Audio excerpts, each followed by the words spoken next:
Você não sabe mais o que fazer diante de tantos problemas da vida, não é? Agora, o que fazer para sair dessa situação? O mais garantido é aprender com os erros e acertos de homens e mulheres que viveram muito antes de nós. A Bíblia registra os eventos do passado justamente para nos ensinar sobre o presente. Então, por apenas R$ 59,90 por mês, você pode acessar a Bíblia Comentada com Rodrigo Silva, onde eu estudo a Bíblia semanalmente com quase 7.000 alunos. E, de quebra, você ajuda na construção do Museu de Arqueologia Bíblica do UNASP. Então, quer saber mais? Acesse o link. Eu aguardo você. O que estuda a arqueologia bíblica? A arqueologia, deixa-me começar da geral para ir para a bíblica, porque a Bíblia é um capítulo, né? A arqueologia, de um modo geral, é o estudo do passado a partir do que nós chamamos de cultura material. Os restos que sobraram desse passado, que na verdade está fragmentado. O ontem da humanidade, Celso, é como se fosse um quebra-cabeça de 10.000 peças. Sim. 9.500 desapareceram. Você tem 500 para imaginar o quadro todo. Então a gente procura, através de cerâmica. Houve várias fases da arqueologia. Ela é uma ciência nova. Ela começa no século XVIII, 1799, com Napoleão Bonaparte, quando ele foi para o Egito e levou vários eruditos consigo e encontraram a Pedra de Roseta. Nessa primeira fase da arqueologia, ela estava preocupada mais com objetos valiosos. Olha, que bonito, isso aqui é um baleiro importante que foi do programa do Celso. Okay. Isso aqui a gente encontrou, vamos colocar no museu. Agora, essa tampinha de água aqui, essa garrafa, isso não tem valor nenhum. Só isso aqui que importa. Depois a arqueologia passou por outras duas fases. A nova arqueologia, processualista, pós-processualista, onde eu começo a valorizar também essa tampinha de garrafa. Porque essa tampinha, o formato da garrafa, vai me dar uma ideia do dia a dia real da época. Como é que eles bebiam água naquele tempo?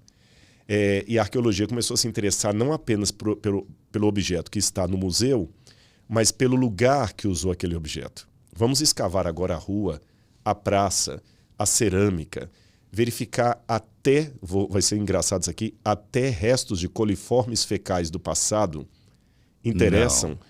Porque a análise daquilo em laboratório me dá uma ideia dos parasitas que havia na época, do que eles comiam, qual que era a dieta, e me faz, de certa forma, voltar no tempo. Então você tem a arqueologia e ela se fragmenta em várias especialidades.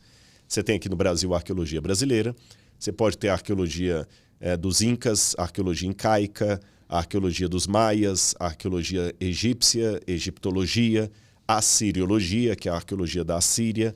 De modo geral, a arqueologia bíblica também pode ser chamada de arqueologia do Oriente Médio ou arqueologia do Mediterrâneo, porque ela pega vários países que estão nesse contorno ali, mais diretamente. Egito, Israel, Líbano, Síria, Jordânia, Iraque, Irã, Itália. Seriam esses países assim que fazem parte do eixo onde as histórias de Israel, as histórias bíblicas aconteceram. Então a gente começa a escavar e a arqueologia acaba me ajudando em dois momentos. Em primeiro lugar, ela ajuda a confirmar muitas das histórias que a Bíblia apresenta e que outros autores mais céticos pensavam que era uma alegoria, que era uma invenção bíblica. Ela não, isso aqui aconteceu mesmo, tem uma evidência arqueológica. E a segunda função da arqueologia, ela me ajuda a colocar a Bíblia dentro de um contexto, porque eles viviam numa outra cultura. Aí me ajuda até a ter uma leitura mais sóbria do texto, porque agora eu consigo analisá-lo dentro do contexto da época, com as gírias, as expressões idiomáticas. Antes de entrar aqui para o ar, a gente estava conversando aí com o pessoal sobre as mudanças que houve na comunicação nos últimos 15 ou 20 anos para cá. Sim. Né? E a Isabela até me falou, pois é, hoje o programa de faculdade não é mais rádio e TV, é rádio, TV e internet. E eu tenho certeza que quem estudou comunicação há 20 anos não iria saber nunca o que era YouTube.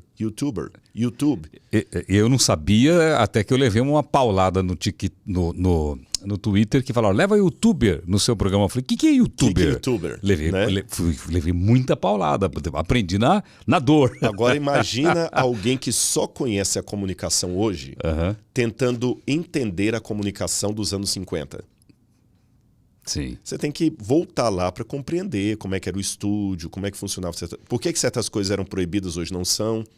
Agora imagina... Por que era só ao vivo? Por que era ao vivo? Não tinha, por que era não um tinha tascão? O que era? Exatamente. Aí você vai entender.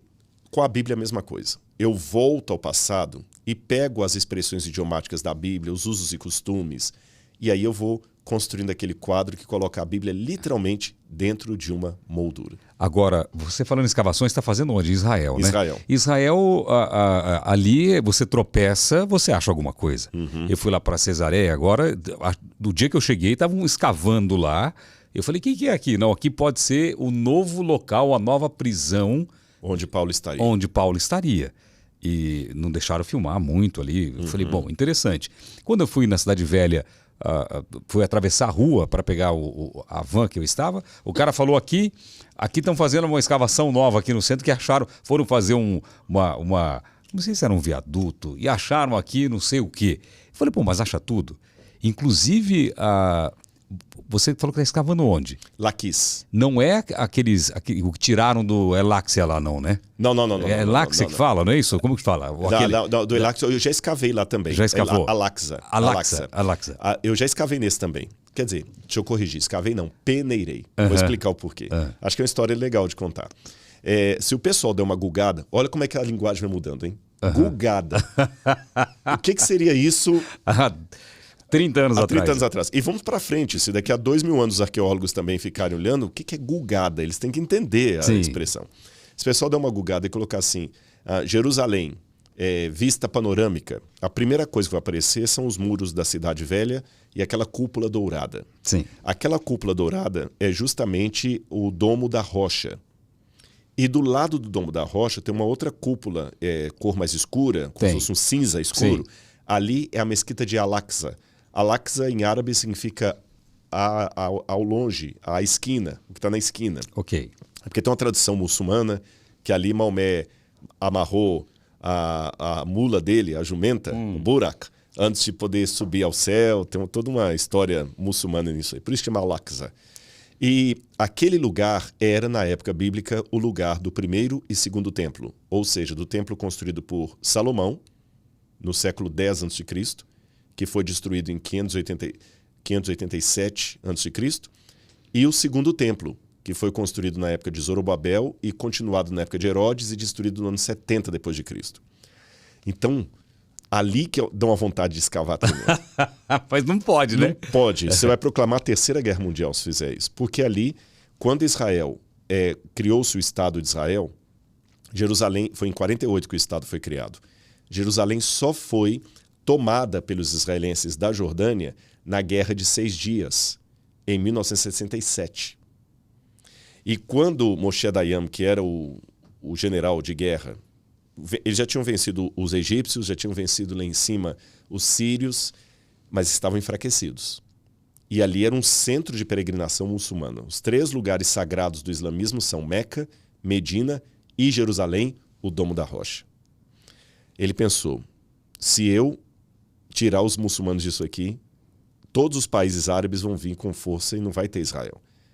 É melhor perder, recuar um pouquinho e ganhar lá na frente. Para o pessoal que está vendo aqui, eu não tinha noção disso. Eu já tinha visitado Israel, eu não tinha noção. Porque você está dentro da Cidade Velha, imagina um teclado do seu computador.